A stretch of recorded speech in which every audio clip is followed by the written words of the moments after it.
Assalamualaikum warahmatullahi wabarakatuh. Kembali lagi di Bahasa Perasaan Channel. Ini pakai baju bahasa perasaan ya, biar memang ya sesuai dengan identitas bahasa perasaan.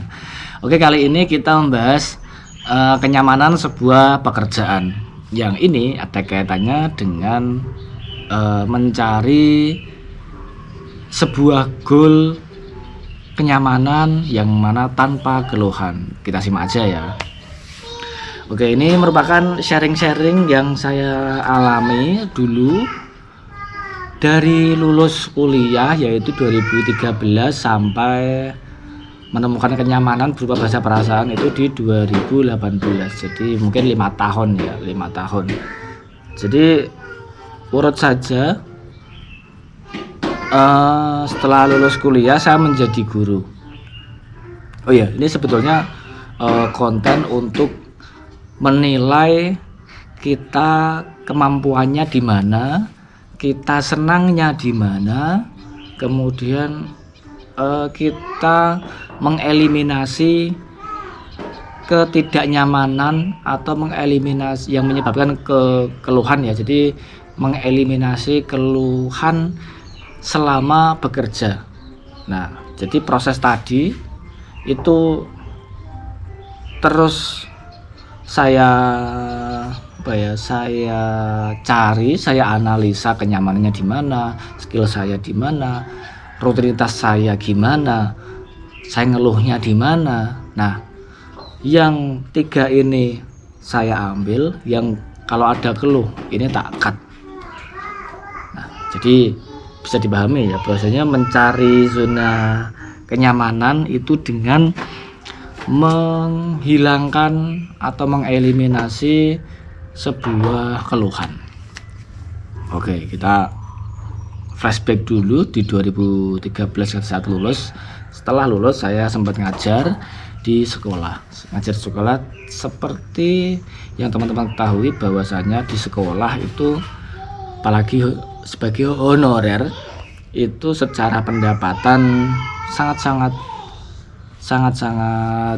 tidak bisa tidak bisa mengakomodir saya pribadi, karena pada saat itu saya honornya di Semarang. Jadi saya harus ngekos, saya harus bolak-balik pakai bensin, kemudian ya hidup sendirilah dengan saat itu ya dengan honor yang enggak belum terpenuhi lah. Maka dari itu saya resign. Nah, di titik pertama tadi terus silau.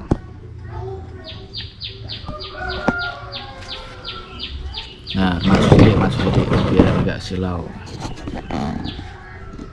Kita cek dulu ya.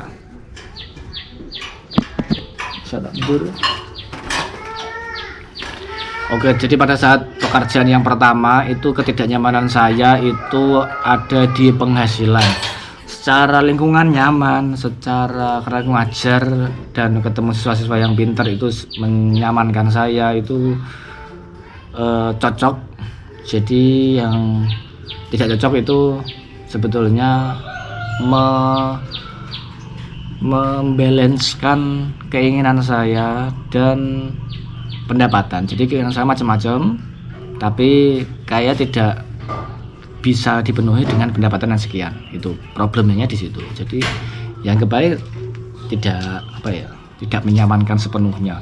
Nah, karena sudah menemukan tidak nyamanan, kemudian saya mencoba ikut job fair yang mana mencari potensi pekerjaan untuk menutupi yang tadi.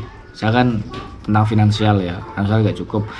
Kemudian mencari tujuan selanjutnya itu mencari pekerjaan yang mana bisa menselaraskan keinginan saya untuk beli apa, mengembangkan apa, kemudian pekerjaannya juga bisa mengakomodir tersebut. Nah, ketemulah sales obat. Secara finansial terpenuhi, Namun ternyata secara feel atau skill saya itu nggak cocok di situ. Jadi dalam jadi sales obat itu kan tentu saja harus melakukan segala cara ya, harus melakukan segala cara untuk produk kita dibeli. Pada saat itu saya sales obat, terus kemudian ya segala caranya ya apa ya, ya menjilat, ya melakukan misal bagi hasil dan sebagainya itu kayak nggak sesuai gitu loh, nggak sesuai dengan nurani saya. Dan lagi sales obat itu waktunya benar-benar waktunya luar biasa ya, waktunya misalnya jam kerjanya ya meskipun jam kerjanya fleksibel tapi ternyata ya sampai malam ya. Pernah itu pagi ngantor, kemudian lanjut ke rumah sakit, kemudian sorenya pulang, maghrib lanjut lagi karena dokternya itu prakteknya maghrib sampai jam 8. Jadi otomatis ya nunggu itu di rumah sakit tuh habis maghrib sampai jam 8 jam 9.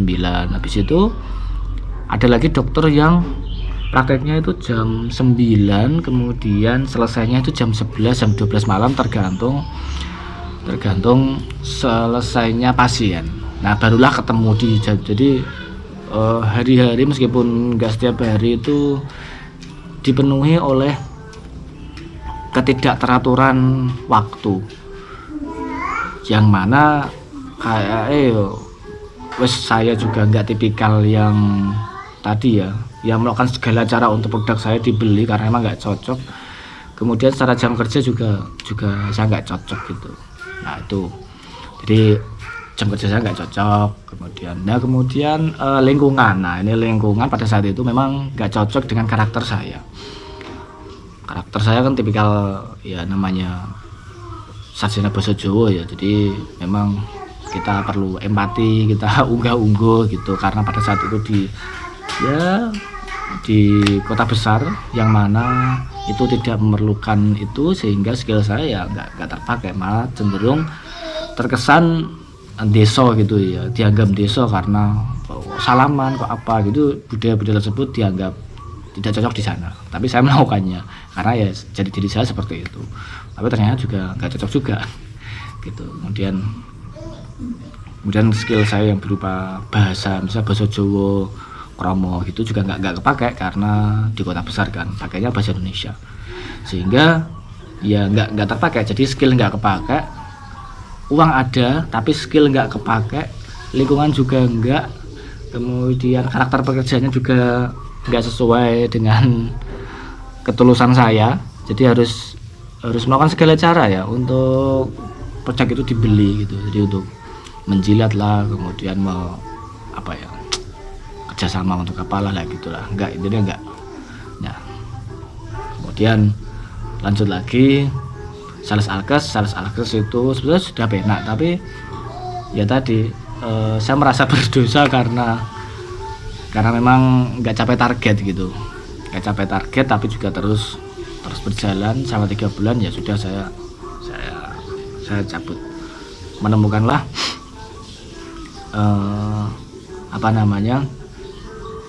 jadi yang tadi ada skill, yang saya menemukan skill, saya menganalisa kemampuan saya di mana, saya menganalisa kekurangan saya di mana, saya menganalisa keluhan saya di mana, itu tak eliminasi, sehingga saya resign itu tadi. Kalau resign itu secara finansial memang belum resign untuk menjadi wirausaha ya. Kalau wirausaha itu memang secara finansial memang belum, tapi kita bisa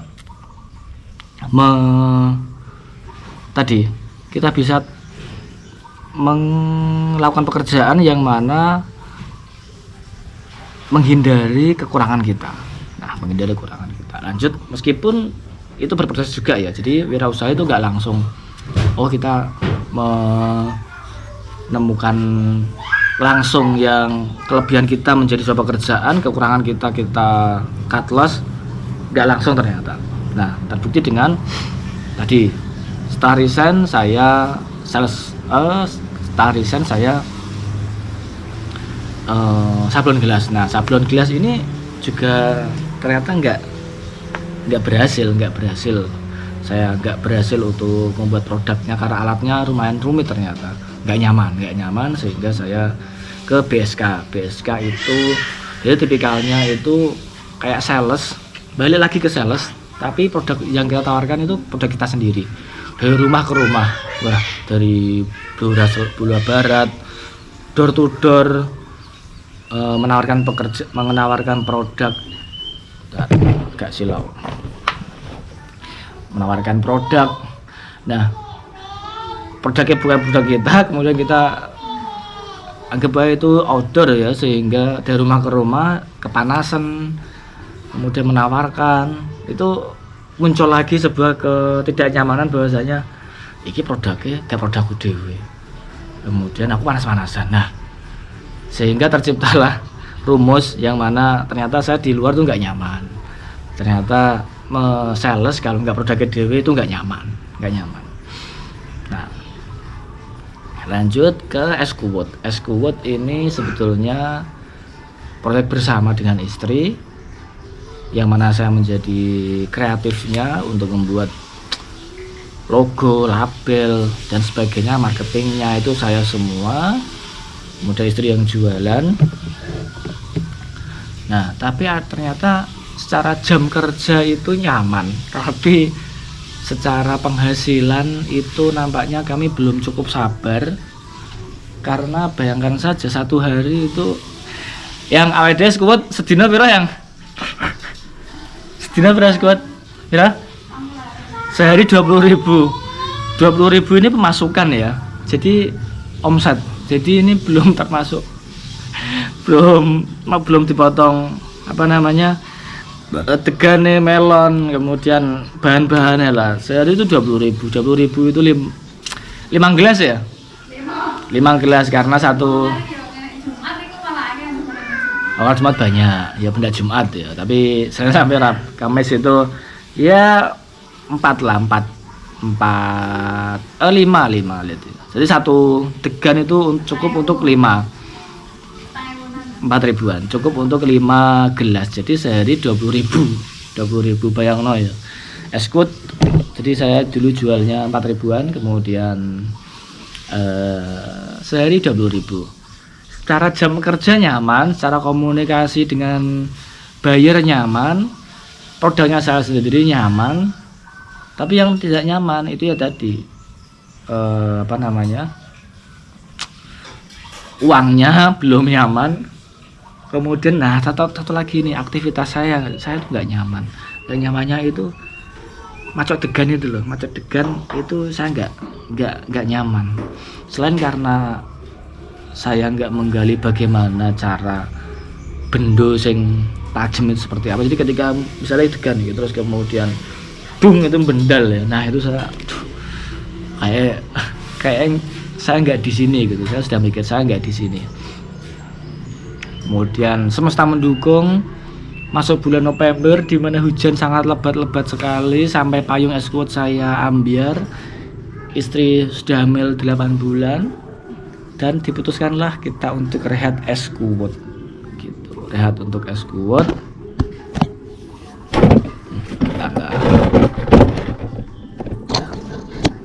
Rehat untuk Eskuwood itu sudah bahasa perasaan ini, bahasa perasaan.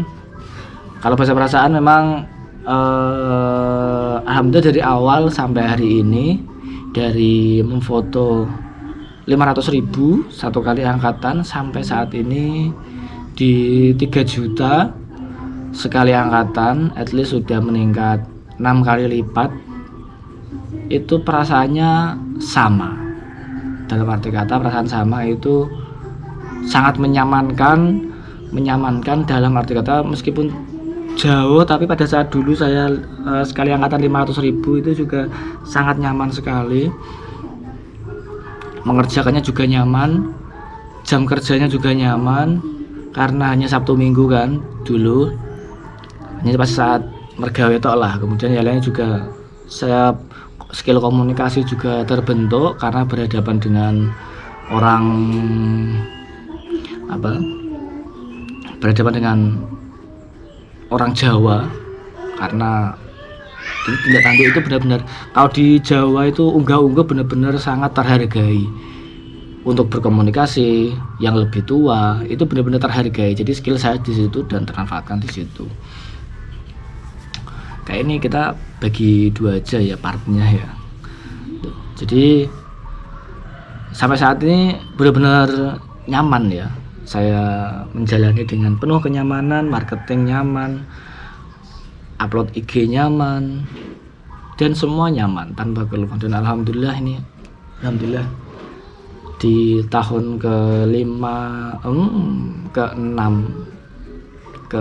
ini alhamdulillah ya, sebuah eliminasi ketidaknyamanan tadi menjadi sebuah hal yang sangat-sangat saya syukuri, karena benar-benar enak sekali lah kalau sudah menemukan kenyamanan yang tanpa keluhan. Jadi selamat datang di zona nyaman gitu.